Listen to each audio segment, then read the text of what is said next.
All right. Ooh, that's heavy. Okay, sorry. I had to take care of something that popped up on my phone there real quick. All right, for all one of you who are watching now. So here we go. So this is what we have as of the last video. We put on the doors, built a lot of the front, installed all the stuff in the back. Got the nice, that'll help. Got the nice engine.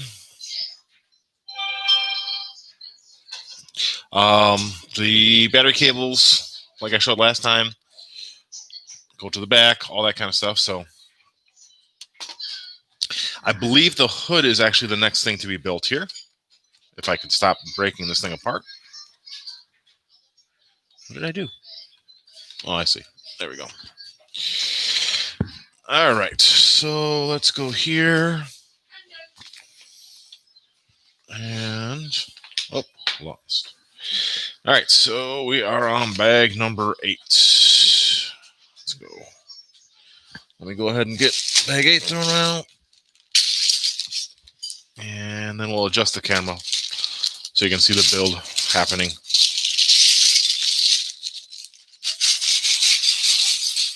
Okay, there we go.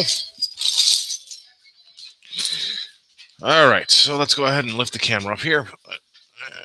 And there we go. And then we'll angle it so that you can see my beautiful Hurley sweater and the Ecto-1. So there we go. So yeah, so as I said, it appears it is the hood for this section. So we're actually going to move this guy out of the way because the hood will go on it later. And we got these. All right.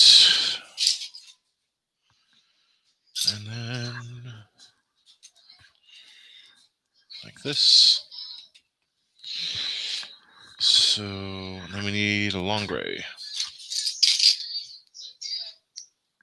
Started replaying Pokemon Sword recently. And as I've been replaying, not before, I looked at it before when I first got the game, all the complaints and all that were there. And I've looked at some of the complaints again, X amount of time later kind of deal.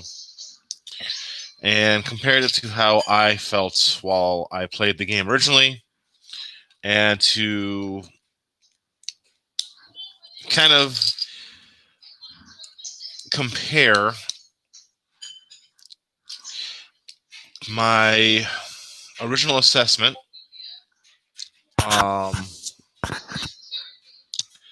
towards the way I feel about it currently, as I have had the chance to play it. I've gone back and I checked out a little bit of some of my older Pokemon games. Like I have Black currently in my DS to play if I decide to play the DS.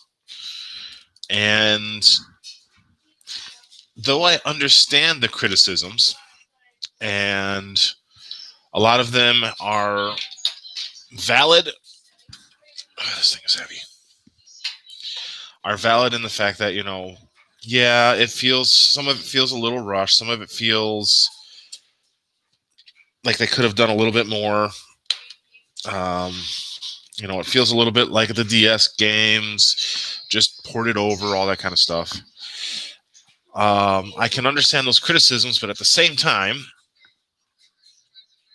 I have to disagree with them slightly. I wish more had been done for the game when it did come out, right? I am not one of the people who lost their mind over the Dexit stuff.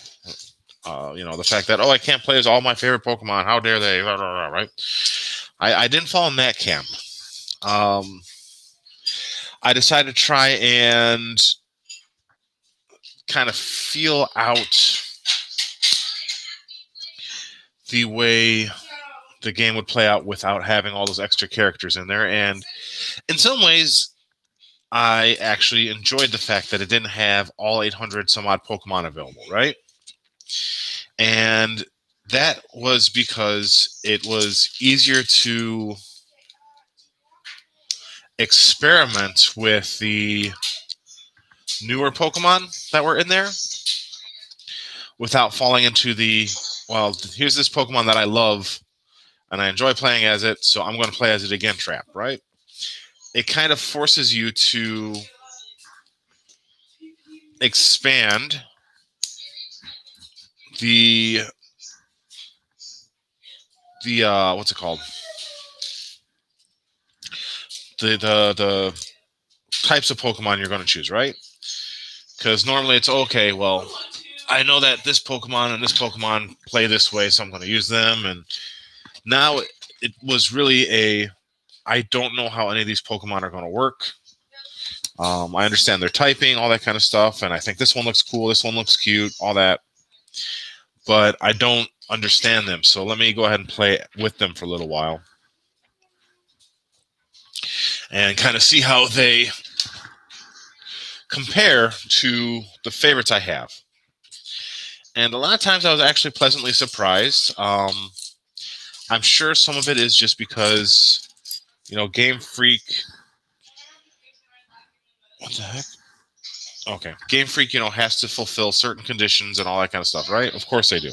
It's the corporate standard, all right? But also, I disagree with some of the criticisms about the fact that, they don't care, they're only out for money, all that kind of stuff. I don't think Game Freak gets, well, yes, they are and they aren't, right? You need to make money in order to be successful, right? You need to have a certain profit made in order to be able to make the next game. Now, I don't mean that I don't have criticisms. I'm just saying that I think what we were given actually wasn't as terrible as what some people wanted to picture it as. Now, my personal criticisms of the game are that, can't see what it is, there it is, are that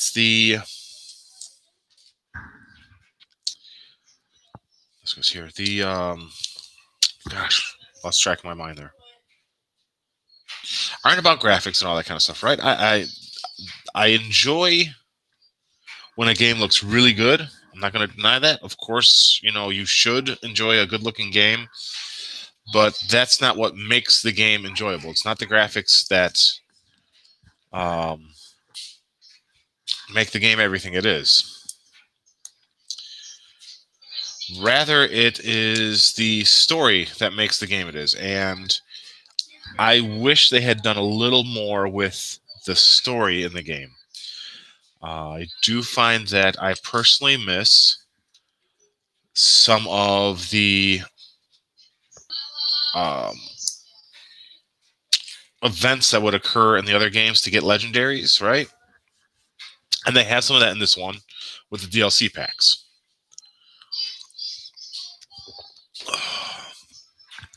So, for me, the thing that ended up making the game really wonderful was the DLC packs that came after that made, the complete version of the game, in a sense. That is actually something that happens quite often in Pokemon games where you get one version of the game, in a sense, where it's like, oh yeah, Pokemon Sword and Shield, collect them all, trade with your friends, that kind of stuff. But the other thing they do is they'll be like, oh yeah, and here's a year later, before I go too far, cool little sticker on that one. A year later, they'll be like, here is the completed version. Like, they do Pokemon Diamond, Pearl, and Platinum, or Diamond, Pearl, and Platinum. Yes, Platinum. When they'll release a third version of the game.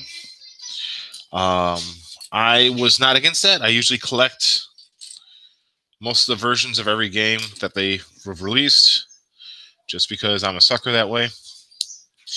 But I have to say that I enjoyed the fact that at half price I got the complete version of the game, and that the Pokemon that I had been on a journey with throughout the whole game were the Pokemon that I got to use afterwards.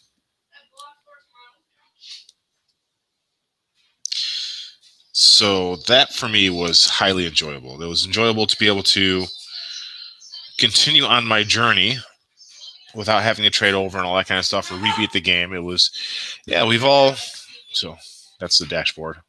We've all been on this journey together already, and we get to continue on. We get to go explore this new land, all that kind of stuff. So I enjoyed that. But that also leads to the criticism of the fact that the story in the first game is a little lacking. This goes here. And I don't mean the story isn't enjoyable. It has an enjoyable story. But I do mean that I wish the story had been a little more. There's certain things they did in there that I actually really enjoyed as a change of pace to what, and that's, I think the dashboard all finished. As a change of pace to how the game normally plays out. Normally it's, oh, you're the champion and all that kind of stuff, and you're the best, and all the adults kind of lay everything on your shoulders even as a 10-year-old. It's like, oh, Groudon's awakened. Go ahead and battle him for us. Go save the day.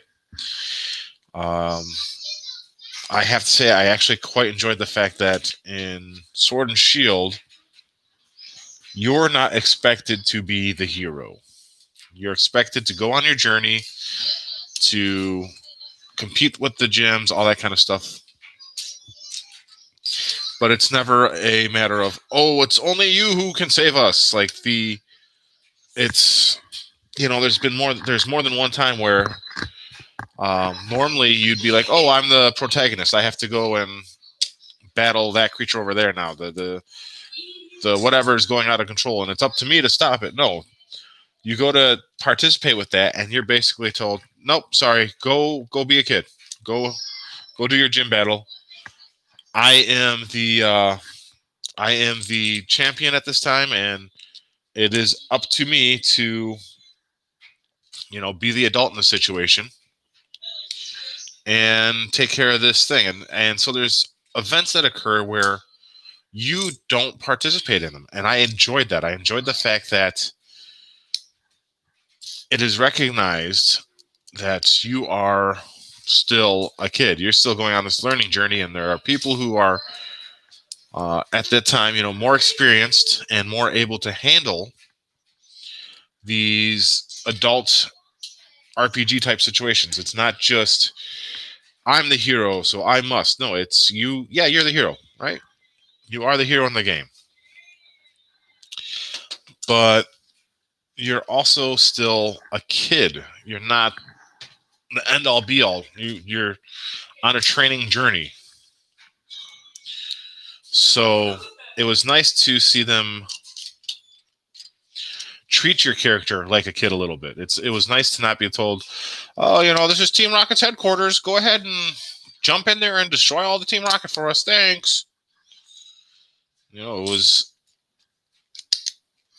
yeah, the Pokemon are going out of control in this area here. And, yeah, don't worry about it. I got this. You go and fight the gym leader there. That's what you're supposed to be doing now. See you later. I really liked that aspect of the game.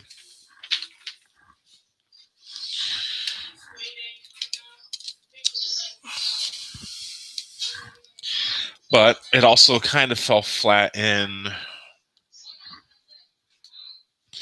that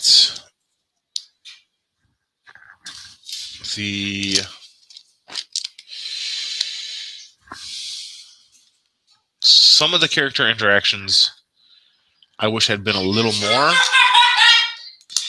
I wish I could have learned a little more about some of the characters in there, or had them appear a little more often, because they kind of make them out to be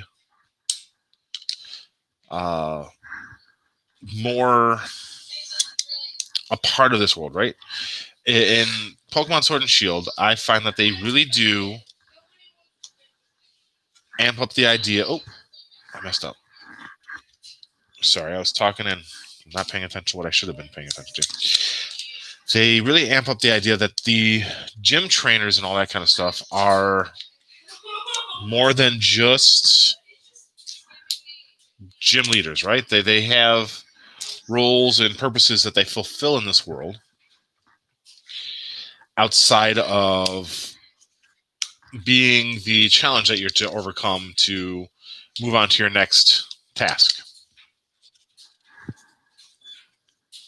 I like that. I like the fact that, oh, this guy, he's a trainer for this type of Pokemon, but he's also a internet celebrity, right? I think Raihan, I think his name is. I can't remember offhand, but he's the dragon type trainer, right? And he specializes in, like, even though he doesn't just use plain dragons, which was nice, but he specializes in like environmental type attacks. But what I enjoyed was the fact that, he's popular outside of being a gym leader. He's got a career outside just being a gym trainer. And I wish they had played that up just a little bit more. I wish that a little more had gone into fleshing out that part of the world. I think they missed big time by not doing so. Let's see. What are some other complaints? So one of the major complaints that people have are the graphics. That it just feels like a scaled up DS game. Yeah, I get that. I get why people feel that way. I don't disagree, but I also do at the same time. I think that part of the reason why it feels like scaled up DS graphics in a way it is, right? But that's because the Switch has to function not only as, at the time, as a device that you would, this goes in the middle, as a device you would set into your, docking station and play on a TV, but also as a handheld device. And I think, it seems to me at least, that the emphasis for the Pokemon game wasn't put on the graphics being super great for being on the TV, but rather working very well for on the go too, because a lot of people are used to playing Pokemon as a mobile game. So there we go. Something's wrong. All right, what did I do wrong? That's right. All right, I attached something wrong back here then. I see what I did wrong. That goes back one. As does this piece. That goes here. No! Oh no, so many errors. Oh, it's all coming to parts. Come on, you. There we go. Thankfully, it's Lego, and I don't glue Legos, so that goes here. All right, where did you pop off of? I'll figure that out in a sec. We know this goes on here.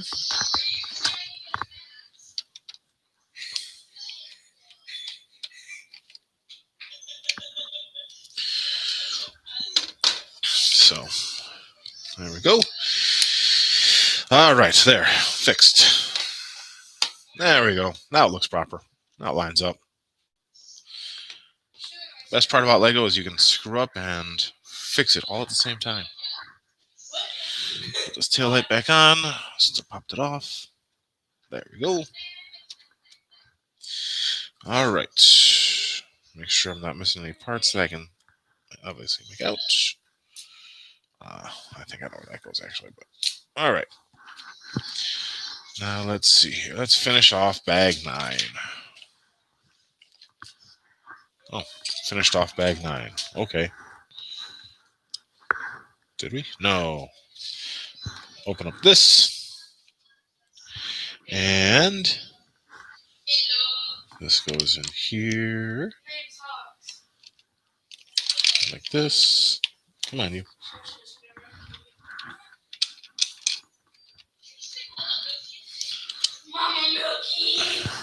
Sophia, you're getting a little too loud, honey.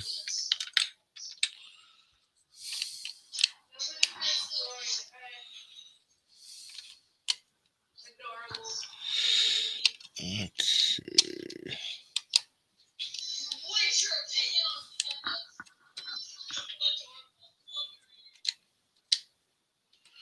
There we go. All right. There. There. That fills it in and makes it look a little better, doesn't it? All right. So I have a bunch of pieces that look like they go somewhere, but I don't know where. They might be actually for the next build, but let me just double check this because when I get to chatting, I sometimes make a mistake and miss a step. I missed a step. I did indeed. That's an easy to fix some step, though. So that goes on there. This goes on here. This goes on here. Like that. And then this is actually for here. There we go. Fixed all my mistakes.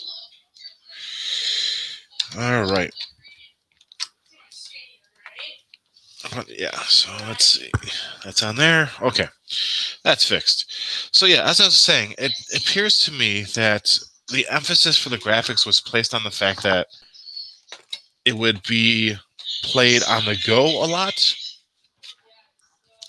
and not just docked.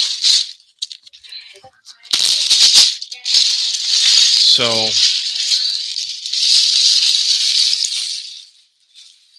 there we go. So I think that is actually why the graphics ended up being the way they are. Not just because they decided to upscale DS games or whatever, but because the fact that Pokemon is played very much as a on-the-go game traditionally. You know, you don't. When I think of Pokemon, I think of the Game Boys. I think of the Pokemon Go game, all that kind of stuff. The only Pokemon game that, when I think of it as being a console game, is like automatically is the Pokemon Let's Go games. Those games to me were console games. They weren't.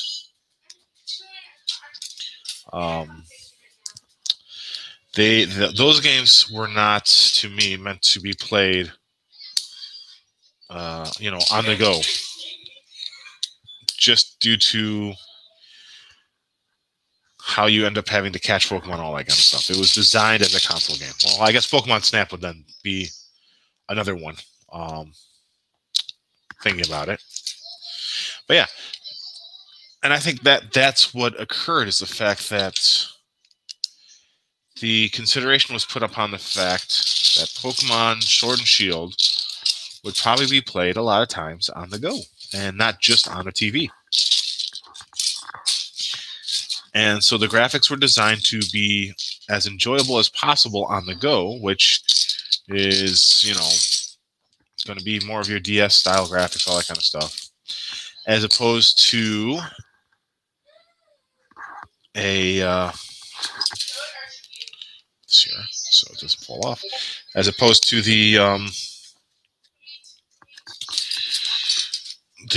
what people expected from a Switch. And I think another thing that we often do not consider is the fact that, to be honest, the graphics on the Switch, let's be fully honest, graphics on the Switch are not like super duper, right? What did I do? Oh, that's what I do. Where's it at? There it is. And this goes here.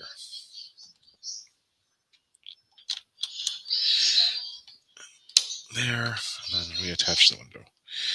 You know, the graphics on the Switch are pretty good. I'm not going to say they're not, not at least decent, but they're not super duper graphics. They're not your Xbox, PlayStation type graphics. And I don't think they need to be.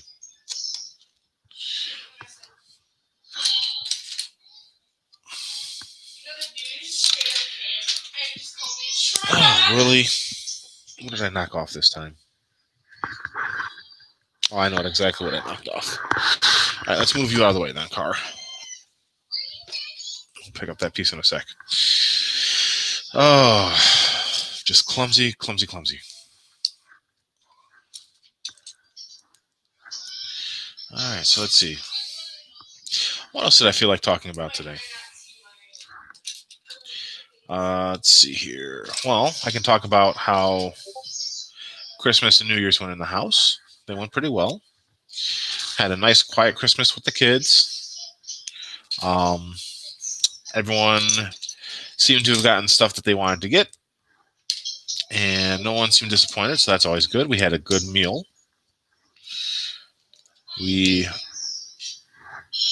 I think the best part, though, for me was the fact that, my son and daughter were both home for Christmas. Last year, my son was not around for Christmas. And so I really, really enjoyed having him here and seeing him and kiddo interact was probably the best part of my Christmas. It was quiet. We had a cooked ham and some stuffing, all that kind of stuff. We actually just finished the ham the other day. I chopped it up and cooked it with like pastas and such.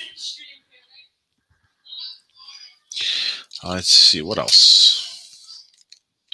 New Year's was really quiet for me. The kids went and hung out with my son's girlfriend and her sisters.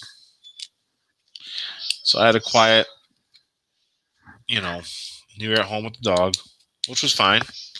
I enjoy stuff like that. And more importantly, the kids, there we go, got to, relax with fellow children's. And sometimes that's even better than, spending that time with your kids. Sometimes it's really nice to be able to send them off to have fun somewhere. And doesn't mean you don't miss them, right? It doesn't mean that you don't desire their company or something like that, right? It's not a matter of, they're gone, hooray me. It's more a matter of they're gone and they're having fun, hooray, and you enjoy that part of it, even though as a parent, a lot of times I think we cling to our kids as much as our kids cling to us.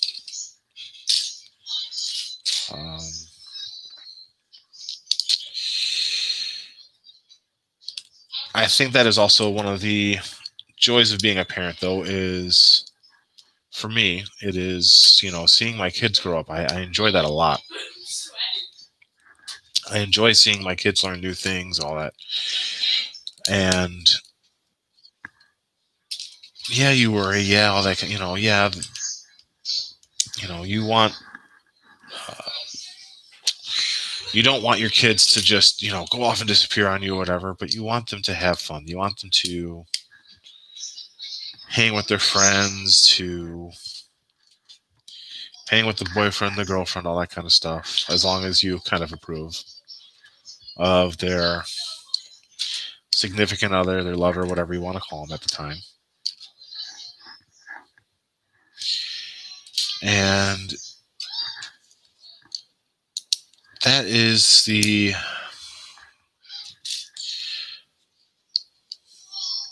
hardest part, I think, of being a parent.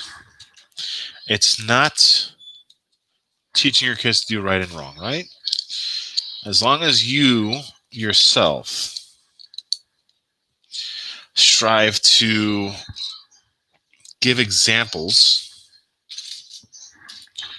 of behavior that is acceptable. Okay.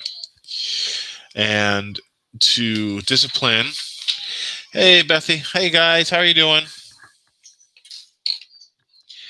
And to, discipline in proper ways, all that kind of stuff, right? In the end, your kids are going to turn out great. And, at least that's the hope and dream, right? So it is our job as parents to, regardless of how much we wish we could cling to our kids, to also allow them to venture out and spread their wings and make mistakes and all that kind of stuff. Anyways. Oh, falling apart.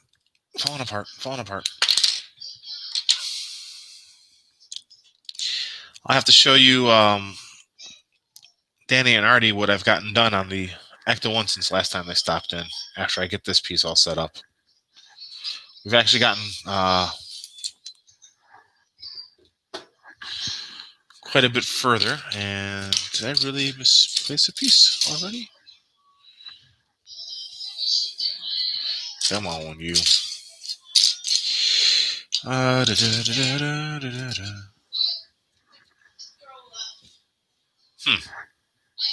Okay.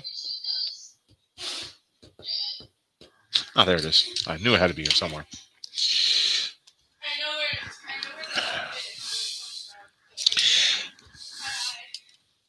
Hey, Danny and Artie, have mommy tell me, what was your favorite part of Christmas?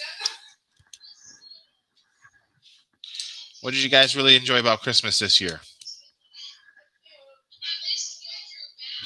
Danny, I am actually building what will be a divider between the front and the back of the Ecto-1.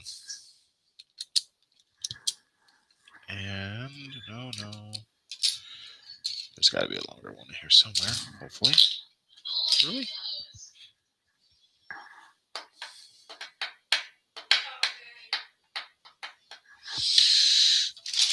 Here, maybe? I doubt it.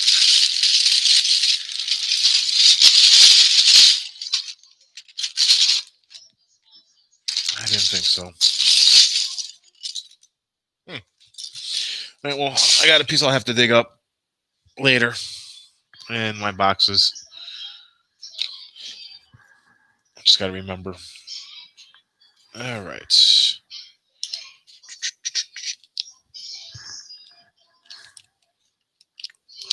There we go.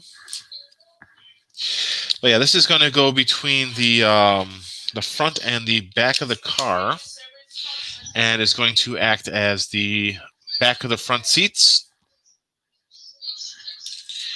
and as a, there we go. This will act also as part of how you're going to turn the front wheels. Why can't I find that piece? It should be in here.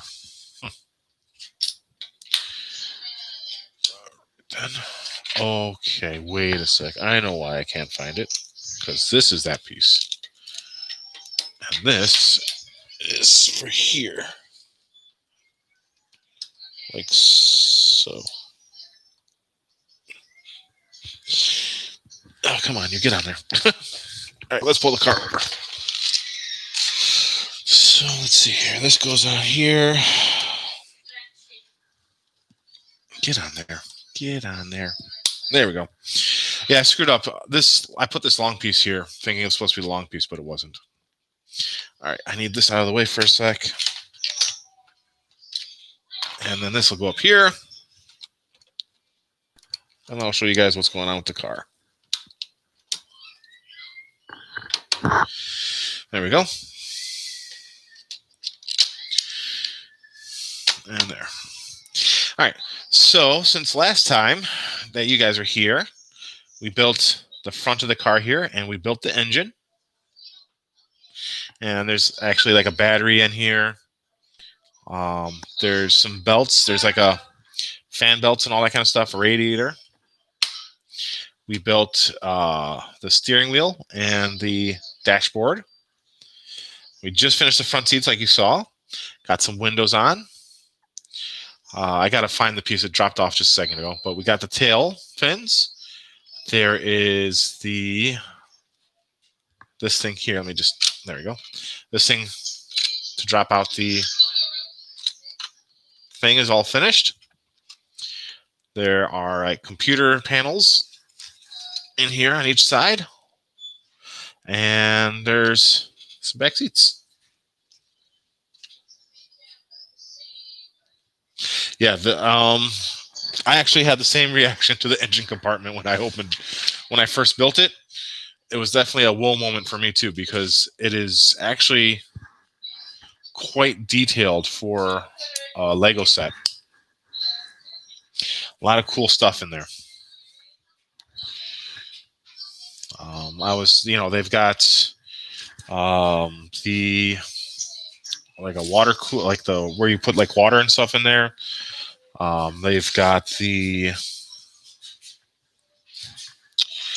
batteries, some battery cables running back to probably like the starter or something like that.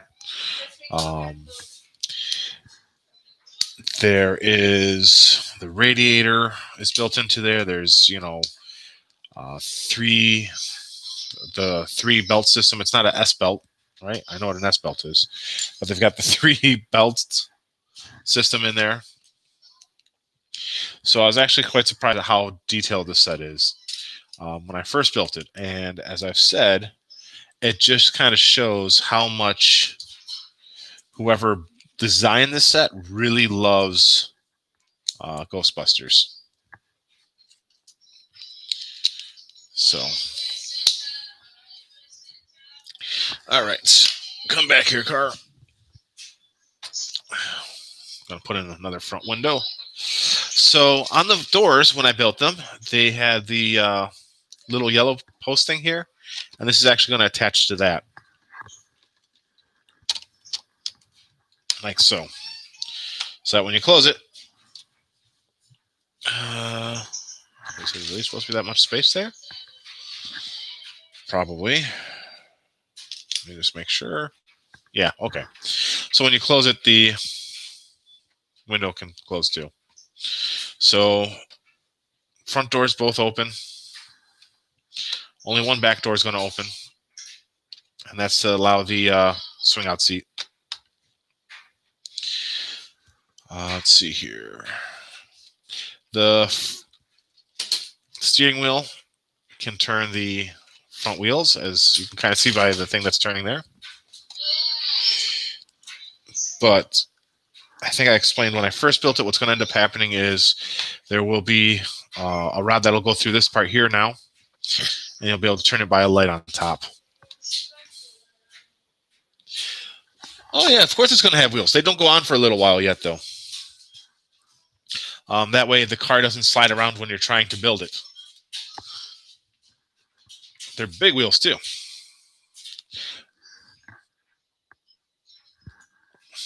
But yeah, if you put the wheels on now, the car would possibly move when you're trying to put parts on it. So they leave the wheels off so that you can put the parts on the car without the car running away from you. Okay, there. There you are. I know I saw you.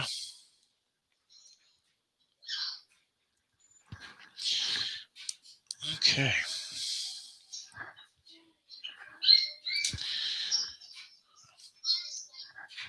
But you guys missed my roughly half-hour talk about the Pokemon games.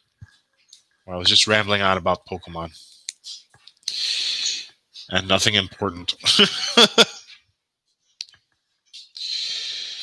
Yeah. But yeah, you'll see the wheels a little later. Probably not today, because after I put on these last few parts, I'm probably going to end the stream for the day.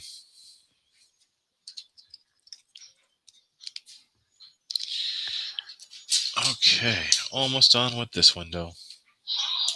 And then all that's left is the rear windows. And the rear door, I think, is built on this. So, all right, let's pull this back over again. And we'll just throw this window on here. There. All right. And that gets moved over to the side again. All right. So, front window, actually. So this can come back right away. There are stickers on the front window. They're just the little things there. And the front window just goes on like that. And now we can put the rear window pieces on. So we take this, and we're going to stick this on here, and this goes on here, like so. And a while back, we actually built on the fin. There's a little part that, there we go, attaches to one of these clips. You can't see it where it's at anymore, but this is what it was for. Is for these. So what'll happen is it allows me to clip the piece in here, and then because it's one of the ratchet clips, I clip it in and I can click it into place, and it'll hold. So stick it in, and then you turn it, and that'll fill in the back windows along the fin. And then it looks like we're going to be building the rear door assembly next, and that is this piece.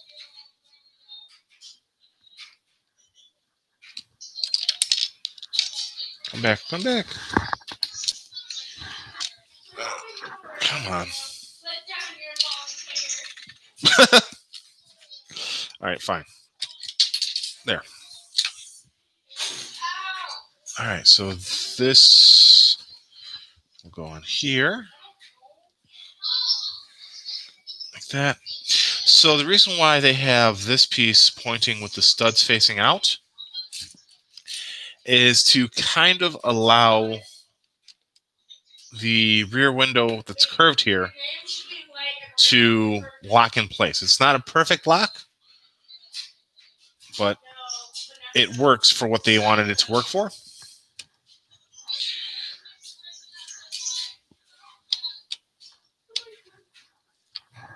Because they could have just put a flat panel sticking up like that, I suppose, but the studs help it. So that it has something a little more to lock into. All right, so yeah, now we're going to build the rear door.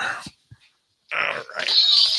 Almost done. After this is just the roof rack, the tires, and the sidewalls to build. And building the tires is simple enough. Just basically sticking them on. So, mostly because generally once I put tires together on the rims and all that, I leave them on there. Because it's a pain in the butt to get them on the rims to begin with. And so I just leave them on the rims whenever I take tires off the vehicle. All right. This piece. This piece. Feeling a little stuffy. Mostly because the weather keeps bopping up and down. We've got slushy snow all over the place here.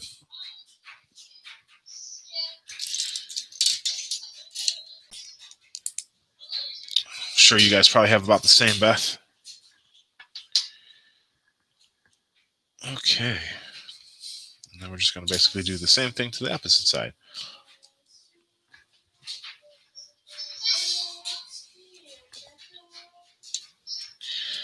All right.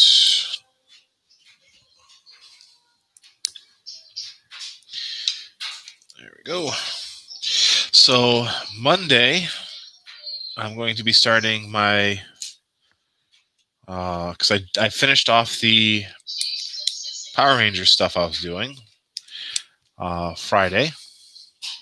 So Monday, I'll be starting up my Let's Build series for the Mega Constructs He-Man sets I have. I may be redoing. I'm having trouble deciding on how to do the video, to be honest, for Monday. I have stuff set up so that if I can't come to a decision, I can still put out a video for it, but I am not feeling not feeling it right now. I'm probably going to try and re-record it a couple more times today until I'm satisfied with what I'm getting. But it's just, I just don't. I'm not liking what's coming out of it yet.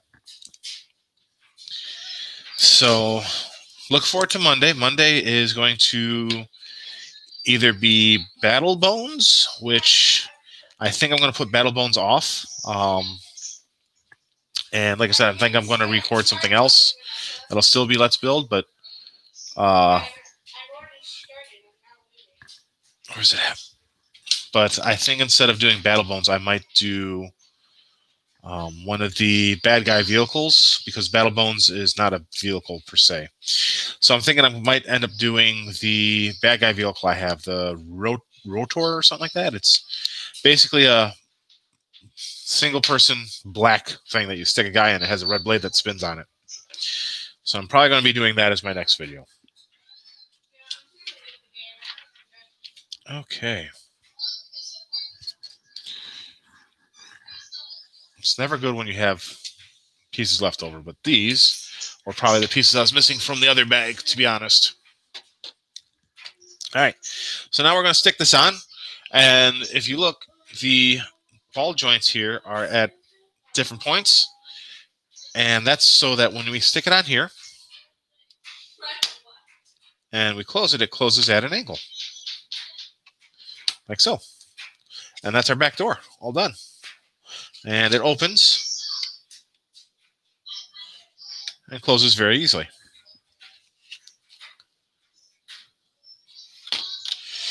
So, yeah, the next bag 10, is going to be the roof. Bag 11, I believe, is the stuff that goes on the roof. Let me see here. Yeah, bag 11 is stuff that goes on the roof, and bag 12 is going to be all the little details like the ladder and all that kind of stuff is what it looks like. So here we go. This is our Ecto-1 up to this point. You know, it's got a completed front now. We've got windows. We've got the tail fins, back door. Oh, that's the other thing. We got to get these on too, which I think is bag 10 as well. They're easy to put on, but bag 10 will basically finish off the appearance of a car. It'll have a roof. It'll have side door, the side pieces here. And I think bag 11 will also have the wheels. And then bag 12, like I said, is going to be like the little detail parts, like lights and such. I've actually been trying to find out if there are um, light kits for this, because it would be really cool to light up the lights and stuff on top, I think. I haven't looked too much into it because even though I'm interested, I'm not that interested yet. That might be a in the future thing for me. But anyways, guys, thank you very much for coming out. I appreciated everyone hanging out with me that came and checked in and all that kind of stuff. So I hope you guys have a great Sunday. I will see you guys kind of Monday. And be good. Thanks.